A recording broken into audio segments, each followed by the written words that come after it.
नमस्ते दोस्तों।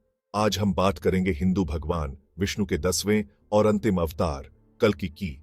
ये कोई मामूली कहानी नहीं है, ये भविष्य में झांकने जैसा है, इंसानियत के आध्यात्मिक विकास का आईना है। तो तैयार हो जाइए समय और फ्यूचरवाणियों की यात्रा पर चलने के लिए। बहुत साल पहले पुराणों में कल्कि के आने की फ्यूचरवाणी की गई थी। कल्कि उस समय धरती पर आएंगे जब कलयुग यानी अंधकार और अरुलेकता का दौर अपने चरम पर होगा। जरा सोचिए, दुनिया लालच, छल कपट और झगड़ों से भरी होगी। ऐसे ही मुश्किल समय में कल्कि एक चमचमाते सफेद घोड़े पर सवार होकर, हाथ में एक धधकती तलवार लिए धरती पर डिसेंट।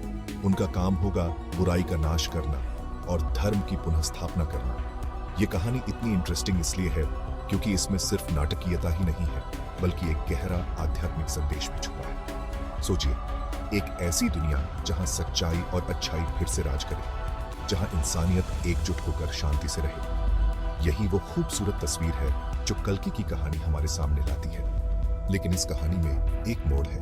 कुछ लोग मानते हैं कि कल्कि कोई बाहरी शख्स नहीं है, बल्कि हमारे भीतर ही मौजूद है। ये हमारे अंदर के जागरण का प्रतीक है, हमारी चेतना का उदय है। ये बात हमें सोचने पर मजबूर करती है। क्या हम किसी बाहरी मसीहा का इंतजार कर रहे हैं, या अपने अंदर ही कल्कि को ढूंढ सकते हैं? क्या हम खुद उस चेंज के दूत बन सकते हैं जो हम दुनिया में देखना चाहते हैं? जैसे ही हम इन सवालों पर विचार करते हैं, कल्कि की कहानी हमें अपने भीतर झांकने के लिए प्रेरित करती है, अपने अंदर के अंधकार को चुनौती देने के लिए, अपनी आंतरिक ज्योति को जगाने के लिए। ये कहानी हमें अपने आध्यात्मिक सफर में एक योद्धा बनने के लिए कहती है, उन नकारात्मक प्रवृत्तियों से लड़ने के लिए जो हमें पीछे खींचती है।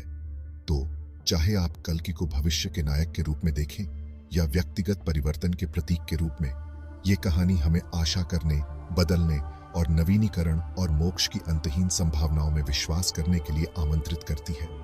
ये हमें याद दिलाती है कि चाहे कितना भी अंधेरा क्यों न हो, रोशनी बस सामने ही है। इस रहस्यमय यात्रा में मेरे साथ जुड़ने के लिए धन्यवाद। अगर आपको ये वीडियो अच्छा लगा हो या इससे आपको कुछ प्रेरणा